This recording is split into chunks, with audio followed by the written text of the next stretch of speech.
안녕하세요. 테마픽 시즌2의 진행을 맡은 앵커 박세암입니다. 이번 시즌에서는 여러분들에게 좋은 투자 아이디어가 될 만한 이야기들을 선정해서 아주 심도 깊은 토론을 준비를 했습니다. 자, 그럼 테마픽 시즌2의 첫 번째 테마 공개해 주시죠. 와, 우리 시장을 주도했었던 전기차와 배터리 산업. 안 궁금하신 분들 없을 텐데 여기서 또 친절하게 6개 키워드로 나눠주셨다면서요. 화면을 한번 확인해 보겠습니다.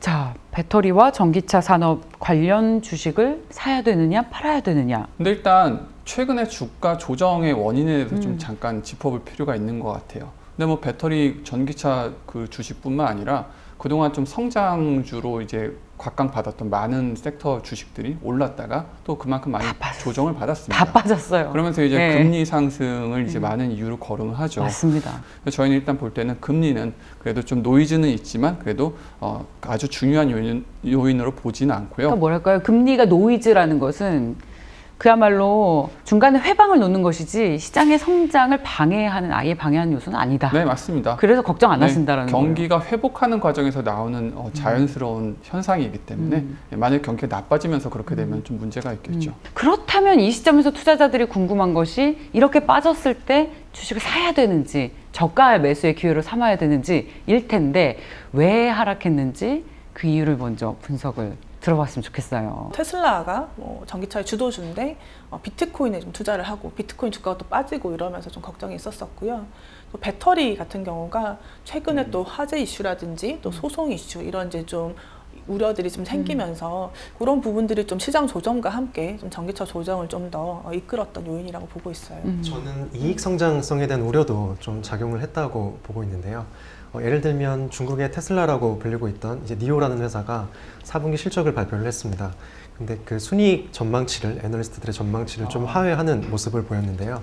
그 이유를 체크를 해보면 영업의 악화가 아니고 기타 손실에서 이제 미실현 환손실 이런 부분이 기대치를 하회했던 주 요인으로 보고 있습니다. 지금 펀더멘털한 요인은 아니었다. 예, 맞습니다. 거죠. 그래서 제가 펀더멘털 가장 중요하게 보는 판매량을 체크를 해보면 전 분기 대비도 40% 이상 성장했고 전년 대비는 2배 이상 올라오면서 오히려 매출 총이익률은 애널리스트들의 추정치를 좀 상회하는 모습을 보여서 그렇게 크게 구조적인 수익성 악화를 우려할 시점은 아니라고 생각하고 있습니다. 근데 최근에 약간 뭐 유럽이었나요? 좀 판매량 그 둔화에 대한 우려가 좀 좀 부각된 지역들이 있었던 것 같은데요. 네, 근데 사실 좀 계절성을 생각을 해야 될 것 같아요. 원래 사람들이 차를 연초에 잘 안 사잖아요. 그렇죠. 네, 그래서 1, 2월 판매는 사실 원래 좀 부진한 특성이 있고 그래서 전년 동기랑 비교를 해보면은 그래도 많이 성장을 했습니다. 중국도 2월 판매량이 좀 줄어들면서 사람들이 우려하는 시선이 많이 강해졌는데요. 저는 큰 문제를 없다고 생각을 하는데 전기차의 비중은 높아지고 있습니다. 지난 한 해 동안 5.5% 정도 전기차가 차지했는데 지난 1월에는 이게 7% 가까이 도달을 했고 2월에는 8%가 넘어서면서 이제 제가 내린 결론은 매력적인 전기차들은 시장에서 더 잘 팔리고 있고 앞으로도 잘 팔릴 것이다 이렇게 보고 있습니다. 그럼 이번에 그 전기차 그리고 2차 전지 관련 주식들이 빠진 것은 시장이 하락하면서 같이 하락한 것이지 펀더멘털 요인은 뭐 1도 없다 이렇게 들리거든요. 그렇게 봐도 돼요?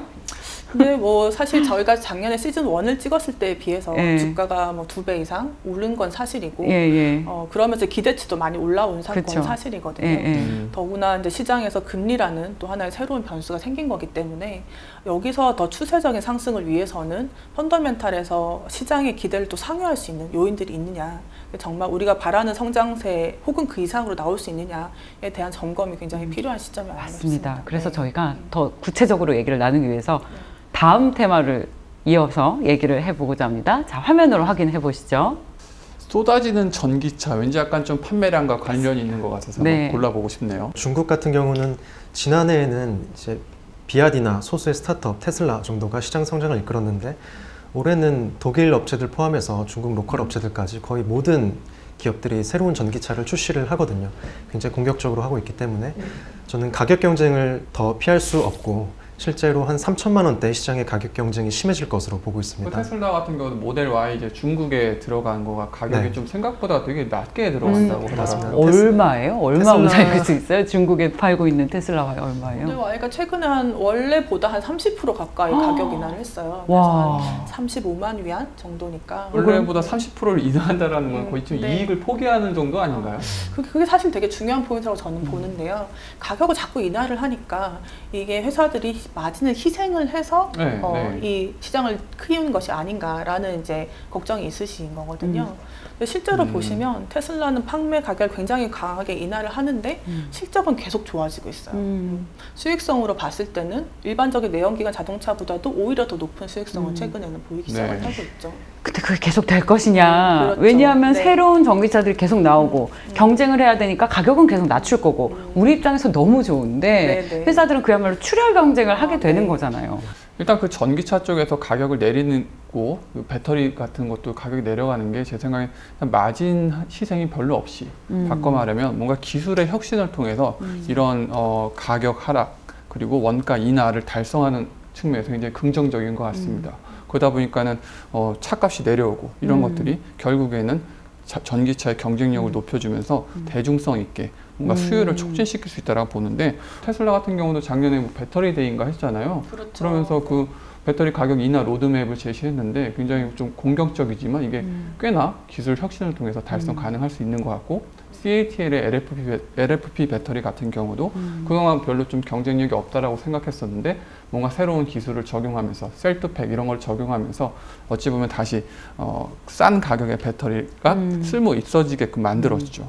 그리고 뭐 테슬라의 자율주행 기능 같은 경우도 기존의 내연기관 차들을 통해서는 기대할 수 없었던 이런 것들을 기능을 개발해내면서 네. 이런 것도 굉장히 좀 비싸게 판단 말이죠. 차값은 낮추더라도 새로운 기술 혁신을 통한 기능을 끼워서 팔 수 있다는 거. 네. 이건 이제 회사의 전체 매출이나 수익의 측면에서 봤을 때 굉장히 긍정적일 수 있죠. 그게 가능한 구조라는 게 정말 놀랍네요. 그야말로 기술 혁신이 아니면 불가능한 그런 구조인 것 같은데 그럼 이렇게 해서 계속해서 새로운 모델의 전기차들이 출시가 되겠네요. 기존의 OEM 업체들도 전기차를 새롭게 출시할 계획들이 있나요? 예, 많이 있습니다. 그리고 앞선 주제에서 조금 더 첨언을 드리면 네. 전기차 플랫폼도 올해부터 본격적으로 완성이 돼서 신차들이 나오게 됩니다. 전기차 전용 플랫폼이 완성이 됐는데요. 이건 쉽게 말씀드리면 바디를 제외한 그 샤시 부분, 뭐 제어 장치나 네. 배터리 쪽 이게 다 들어가는 동력 전달 장치, 이게 패키지로 나오는 구성이고요. 이것들을 개발하는데 중국의 길리 같은 경우는 3년 정도 시간이 걸렸고 투자금도 조 단위로 들어갔습니다.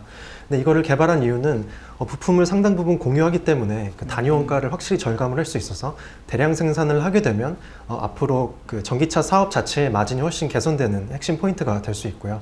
플랫폼 완성도 측면에서 중국 기업들이 좀 앞서 나가고 있다고 전 보고 있습니다. 길리 같은 경우 지난해 완성을 해서 올해부터 이제 바이두랑 합작도 했죠. 바이두 신차는 한 2-3년은 걸릴 것 같은데 어쨌든 그 플랫폼 기반으로 전기차 대량 생산 계약을 이미 맺어가고 있고 그 로컬에서 폭스바겐과 GM 차를 합작해서 팔고 있는 상해 자동차도 지금 GM과 같이 전기차 그 전용 플랫폼을 개발을 해서 올해에는 어느 정도 완성이 될 수 있을 것 같고요. 비아디도 전기차 1위 회사인데 지금까지는 그 내연기관차도 만들고 전기차도 만들고 있었지만 올해 상반기 중으로 전기차 전용 플랫폼이 완성이 될 것 같습니다. 그래서 전기차 프리미엄 브랜드까지 새롭게 내놓으면서 이런 앞단에 있는 업체들이 공격적으로 전기차로 사업 전환을 완벽하게 이제 해내고 있는 상황입니다. 저희 자동차 업종에 투자할 때도 판매량을 아주 중요하게 보잖아요. 지금은 판매량이 8% 신차 중에서 전기차가 중국에서만. 연 기준으로 하면 아마 올해 6% 후반 정도 가능할 걸로 보고 있습니다. 그럼 이 판매량 전망치도 계속해서 상향 조정되고 있는 추세인가요? 판매량 상향이 더 올라갈 수 있다고 보는데요. 그 근거는 메이저 자동차 업체들이 전기차로의 전환 시점을 점점 더 당기고 있습니다. 예를 들어서 길리 자동차 그룹이 소유하고 있는 볼보 자동차, 볼보 승용차 같은 경우에는 2030년에는 모든 자동차 판매량을 100% 전기차로 채우겠다라고 완전한 전환을 발표를 했고 기존 계획보다 조금씩 시점이 당겨지고 있는 게 보입니다. 그리고 대표적으로 가장 큰 자동차 그룹인 폭스바겐 같은 경우도 2030년에는 유럽 전역 자동차 판매량 중에 70%를 배터리 전기차, 완전 전기차로 채우겠다라고 발표를 최근에 했는데 기존 계획은 35%였습니다. 그렇죠. 이것의 속도를 2배 올린 거고요. 이제 이런 것들이 전기차의 대중화를 이제 앞서 나가는 또 다른 요인이 될 수 있을 것 같습니다. 자, 다음은 어떤 키워드로 이야기를 해볼까요? 좌초자산. 그렇죠. 좌초자산이란 뜻이 이제 어찌 보면은 기존의 내연기관 업체, 기름차를 만들던 그런 생산 설비들은 아니면 그동안 거기에 많이 투입했었던 연구, 기술 이런 것들은 이제 앞으로는 좀 사라질 기술이자 사라질 자산이다라고 보는 거죠. 그래서 내연기관 업체들 입장에서는 굉장히 지금 중요한 선택의 기로에 있는 것 같습니다. 제 생각에 중국 기업들도 그 기존의 완성차 업체들이 전기차에 거의 필사적으로 뛰어들 수밖에 없는 이유는 2가지 정도 있다고 생각하는데요. 먼저 중국 정부가 전기차 산업에 있어서는 세계 1위를 가져가려는 야심이 있고 실제로 그 핵심이 될 앞으로 자율주행까지 이어지는데 핵심이 될 배터리 기술이나 전자 부품 기술 그리고 인공지능까지 중국 기업들도 글로벌 탑티어 수준에 올라와 있습니다. 그래서 이제 그런 부분에서 경쟁력을 토대로 한번 해볼 만하다라고 해서 중국 정부가 오히려 경쟁도 촉발하면서 더 산업 성장 속도를 빠르게 올리고 있고요.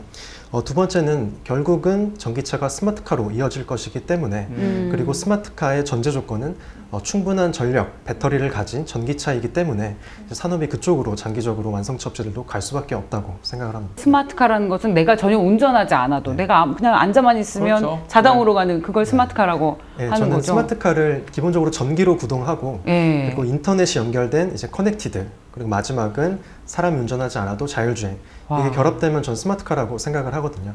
실제로 이 스마트카는 디지털 제어가 기계적인 제어가 전부 전력으로 될 필요가 있고 이제 그런 측면에서 이제 자율주행도 되고 연산 능력도 많이 필요하고 이렇기 때문에 대용량 배터리가 필요하고 그렇게 되면 내연기관차는 적용을 할 수가 없죠. 기업 입장에서도 저는 그 일론 머스크 말씀해 주신 포인트가 굉장히 중요하다고 보고 있는데요. 기업 입장에서는 나중에 자율주행 소프트웨어가 있는 차를 파는 기업과 그거를 못 탑재하고 파는 기업은 전혀 다른 부류의 그 프로덕트가 될 것 같거든요. 그래서 지금부터 자율주행차를 팔기 시작하면서 또 데이터가 축적이 되니까 그 갭은 기하급수적으로 늘어나게 되고 이제 앞으로 자율주행 기술력이 부족하면 저는 차량 자체의 경쟁력이 부족해진다라고 생각하고 있습니다. 근데 또 저는 그런 것도 있을 것 같아요. 그러니까 소비자 입장에서 아까 기름차는 이제 좌초자산, 앞으로 사라질 차다라고 생각을 해보면 지금 만약에 기름차를 사면 한 5년 정도 후에 이거 뭐 좀 중고로 팔 때도 좀 애매해지는 거죠. 예, 그리고 실제로 중국에서는 지금 지난 12월에 제일 많이 팔린 차가 500만 원짜리 전기차입니다. 500만 원이요? 네. 노트북 아니고요? 되게 작은 초소형 전기차가 있어요. 근데 그 전기차는 이제 저가형 배터리가 소량이 들어갑니다. 그러니까 원가가 낮출 수 있었고 주행 가는 거리는 170km 정도 한 번 충전하면 갈 수 있는 차인데 실제로 그런 이제 저가형 차들의 수요도 굉장히 빠르게 올라오고 있는 상황이죠. 특히 중국이나 인도, 아세안 이런 시장을 보면 그 사람들 실질 구매, 그 소득 수준을 고려를 하면 그 정도 저가 시장도 전기는 또 연료비도 엄청 싸잖아요. 그냥 전기로 충전하면 되니까. 기름으로 넣고 가는 것보다 전기가 훨씬 싸니까. 이번에는 어떤 키워드로 이야기를 해볼지 화면으로 한번 저희 함께 골라볼까요? 저는 맨 위에 있는 누가 되든 키워드로 고르고 싶습니다. 아까 그 경쟁이 치열해진다, 전기차 시장이 커진다 이걸 말씀드렸잖아요. 전기차 관련된 부품 이런 쪽으로 한번 이야기를 나눠보도록 하겠습니다. 특히 최근에 이제 리튬 가격이 좀 빠르게 상승을 하고 있어요. 리튬이 지난 몇 년간 너무 공급 과잉이어서 많은 업체들이 투자를 축소하거나 생산을 중단하거나 이런 일들이 발생을 했었어요. 근데 지금 갑자기 시장이 지금 빠르게 성장을 하게 되면서 이 리튬이 공급이 타이트해지고 가격이 올라가는 것이죠. 근데 이런 산업들의 특성이 뭐냐면 한 번 가격이 올라간다고 해서 바로 생산을 늘릴 수가 없거든요. 광산에서 캐야 되니까요. 네, 시간이 걸리잖아요. 그래서 한 번 사이클이 좋아지면 재투자가 나올 때까지 당분간 계속 시황이 좋아질 가능성이 높은데 리튬이 또 한참 마치 이제 그런 사이클이어서 개인적으로 굉장히 관심 있게 보고 있습니다. 전기차의 핵심이 기술 혁신을 통한 가격 경쟁력의 확보잖아요. 그렇죠. 네. 근데 리튬이 지금 수요가 계속해서 늘어나니까 가격이 계속 오를 것 같고 그러면 결국 전기차 회사들은 가격을 낮출 수 없는 거 아니에요? 그게 사실은 이제 기술 혁신을 통해서 그런 부분을 하는 거예요. 특히나 작년 9월에 테슬라가 배터리 데이를 하면서 이제 원가 절감 로드맵들을 제시를 했거든요. 그걸 제시하는 걸 보고 많은 배터리 업체들이 그 다음 기술 개발에 굉장히 속도를 내기 시작을 했어요. 와. 그래서 한국에는 이제 3원계가 주되기 때문에 니켈의 비중을 이제 높이는 것이 핵심인데 그 니켈 비중을 높이는 양극재의 적용이 상당히 지금 최근에 빨라졌어요. 또 LFP에서 적용하고 있는 CTP 기술, 셀2팩 기술을 또 NCM 계열에서도 또 적용을 지금 하려고 하고 있고요. 또 테슬라가 얼마 전에 발표했던 4680셀, 그러니까 배터리의 크기를 한 5배 정도 키우는, 그래서 원가를 절감하는 그것 같은 경우도 최근에 이제 파나소닉이나 LG화학에서 개발을 함으로써 원가 절감이 진행이 되고 있죠. 중국 배터리 기업들의 기술 혁신에 관해서 한 가지만 더 말씀드리고 싶은데요. CATL이 셀2 샷시라는 기술을 개발을 하고 있습니다. 지금 개선된 기술이 셀2 팩이라고 하는데 그것은 배터리 모듈을 생략을 한 건데요. 셀2 샤시는 모듈도 생략하고 팩도 생략하고 자동차의 샤시 부분 바로 배터리를 탑재하는 것이니까 이제 더 많은 배터리가 들어가고 배터리 효율이 훨씬 더 좋아지게 되겠죠. 그리고 중국의 니오라는 업체는 배터리 교체 방식을 사용하고 있는 몇 안 되는 업체입니다. 배터리 교체 방식이 뭐냐면 일단 주유소 같은 건물에 차를 주차를 하면 기계가 차를 들어 올리고 배터리를 빼서 완충 배터리를 다시 넣어줍니다. 그 과정이 5분이 좀 안 걸리는 정도고 순식간에 완충 배터리로 교체가 되니까 지금 진입 그 소비자 입장에서 장벽이었던 그 충전이 오래 걸린다는 단점을 극복을 하는 거죠. 그래서 소비자 입장에서 편의성이 많이 올라가는 효과가 있고 니오 입장에서는 이 200개 정도 수압 스테이션이 있는데 올해 이거를 500개 정도까지 많이 늘리기로 지금 계획을 하고 자본 지출을 하고 있습니다. 이제 이런 것들이 이제 시장에 성공적으로 안착을 하면서 소비자가 일단 연간 200만 원 정도의 배터리 구독료를 내면 항상 완충된 배터리를 편하게 그리고 최신 성능의 배터리를 사용을 할 수 있겠다. 이제 이런 담보가 생기기 때문에 이제 전기차 대중화에 어느 정도 기여를 하고 있는 것 같고요. 실제로 니오 말고도 이제 베이징 자동차나 뭐 일부 그 작은 회사들도 이제 배터리 수압 방식으로 이 시장에 들어오는 움직임이 보이고 있습니다. 이제 정리를 하면 원재료 회사들은 분명히 긍정적인 것 같아요. 대표적으로 리튬이요. 근데 또 배터리 업체들도 보면 굉장히 놀라운 게 이런 원재료 가격 상승 압력을 기술 혁신을 통해서 많이 극복을 한다는 거죠. 그리고 그런데다가 또 마침 이제 배터리 업체도 과점이 형성됐고 자동차 업체들이 많이 들어오는데 여기서 이제 협상력도 강해지기 때문에 과거 같았으면 원재료 가격이 올라가면 굉장히 좀 불리했었는데 지금은 그런 상황은 다 극복해가고 있는 굉장히 긍정적인 상황이다 그렇게 평가할 수 있을 것 같습니다. 네, 그럼 자연스럽게 다음 키워드로 넘어가 보도록 하겠습니다. 저는 투자의 정석을 논하고 싶습니다. 네, 마지막 남은 거네요. 투자의 정석은 뭘 말하는 거예요, 권 의원님? 저는 투자의 정석은 ETF다라고 생각합니다. ETF? 분산 투자죠. 네. 특히 지금 이쪽 전기차 쪽에서 이게 중요하다고 보고 있어요. 왜냐하면 계속 말씀드린 대로 산업의 성장성은 괜찮아요. 견고합니다. 그렇지만 그 산업 내에서 그 밸류 체인 내에서 뭔가 다이나믹스가 변하고 있다는 거죠. 원자재 가격도 움직이고 배터리 회사들은 어찌 보면 협상력 이런 것들도 예전보다 좋아졌고 반면에 테슬라 같은 기업들은 작년까지만 놓고 보면은 전기차 성장의 대표 이렇게 해서 산업 성장을 그대로 왔는데 지금은 이제 전기차만 이 경쟁의 범위를 좀 더 넓혀볼 수도 있는 거죠. 그래서 테슬라 같은 경우는 약간 조금 경쟁의 관점에서 봤을 때는 조금 더 체크해 볼 필요가 있는 거죠. 그래서 이 산업 전반적으로 다이나믹스가 변했기 때문에 특히 지금 시점에서 전기차 배터리 쪽에 투자하실 때는 분산 투자가 핵심이고 그러기 위해서는 ETF가 굉장히 좋은 대안이다, 정석이다 그렇게 말씀을 드리고 싶습니다. 근데 전기차 배터리 ETF도 굉장히 종류가 다양하지 않나요? 네, 글로벌 전기차 관련 체인에 투자할 수 있는 ETF는 오른쪽에 보시면 2가지 정도가 있습니다. 글로벌 X 리튬 앤 배터리 테크 ETF 같은 경우는 보시듯이 알버말, 강펑 리튬 같은 리튬을 생산하거나 재련하는 업체들이 한 20% 정도 되고요. 알버말 같은 업체들 같은 경우는 작년 기준으로 한 전 세계 20% 이상의 리튬을 공급했던 상당히 이제 메이저 회사이고, 흥미로운 점은 지난 2, 3년간 이 리튬이 공급 과잉에 들어가면서 대부분 업체들이 투자를 축소하거나 멈췄단 말이죠. 근데 알버말은 그 과정에서도 투자를 진행을 해서 올해 내년에 거치면서 증설 물량들이 나옵니다. 그래서 생산 설비가 22년쯤 되면은 올해보다 거의 한 7, 80%가 늘어나요. 그러니까 가격도 오르는데 물량도 늘어나는 거죠. 그런 이제 긍정적인 모멘텀이 있는 회사라서 좀 관심 있게 보시면 좋지 않을까. 전체적으로 리튬 체인에서 이제 그렇게 보고 있습니다. 그리고 반면에 이제 앰플리파이 리튬 ETF 같은 경우는 보시면 이제 BHP라든지 이런 다른 이제 좀 광산 관련 업체들도 좀 들어있고요. CATL과 테슬라의 비중이 조금 더 높은 편이라고 보실 수 있을 것 같고요. 다만 이제 사실 때 좀 고려하실 수 있는 부분은 이제 운용 자산이나 거래 대금 이런 부분인데요. 아무래도 거래 대금이 좀 너무 작으면 이제 투자하기가 조금 어려울 수가 있는데 상대적으로 글로벌 X가 좀 그런 부분들은 좀 운용 자산이 많다 보니까 거래 대금이 좀 많은 편이고. 중국 전기차 시장에 투자하는 또 ETF 그런 것도 있나요? 가운데 보이시는 글로벌X 차이나 EV ETF 저는 먼저 추천을 드리고요. 전반적으로 특징을 짚어드리면 배터리부터 배터리 장비 그리고 부품, 원자재, 리튬 쪽까지 골고루 분산 투자가 되어 있고요. 제가 가장 강조드리고 싶은 점은 차이나 EV ETF 같은 경우는 중국에 집중이 되어 있어서 중국 정부가 단일 국가 리더십으로서 체계적으로 키워가는 회사들, 각 밸류체인상의 리더 기업들을 좀 더 높은 승률을 예측하고서 집중 투자할 수 있다라고 생각을 하고요. 반면에 블랙록의 iShares 같은 경우는 먼저 보유 종목 수가 81개로 4배 정도 많습니다. 그리고 구성 종목들 보시면 대부분 전방산업 기업들 그리고 일부 배터리 기업들로 이제 구성이 되어 있는데요. 제 생각에는 전방산업은 플레이어 수가 많아지면서 경쟁이 심화되고 과점도가 점점 낮아지는 그런 국면에 있는 산업이고, 반면에 글로벌X EV ETF가 투자된 후방산업은 그런 전방산업의 경쟁 심화를 통해서 전체적으로 커지는 산업성장 이익 파이를 효과적으로 흡수하는 후방산업의 선도적인 과점 기업들로 구성이 되어 있습니다.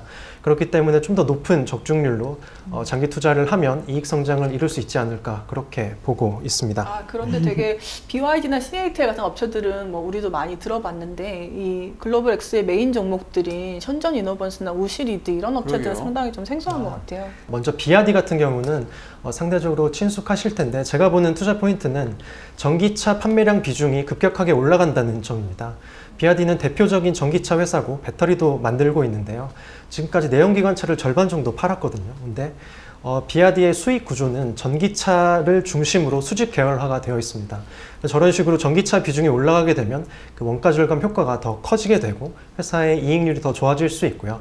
여기에 따라서 더 매력적인 전기차 신차들 출시가 이어질 것으로 보고 있고, 직접 핵심 부품들을 개발을 하고 있기 때문에 기술 혁신 면에서도 주도적인 포지션을 가져갈 수 있고, 마지막으로 LFP 배터리를 잘 만드는 회사이기 때문에 이제 외부 고객들한테도 판매가 시작되면서 배터리 판매 실적도 좋아질 것 같다라는 점이고요.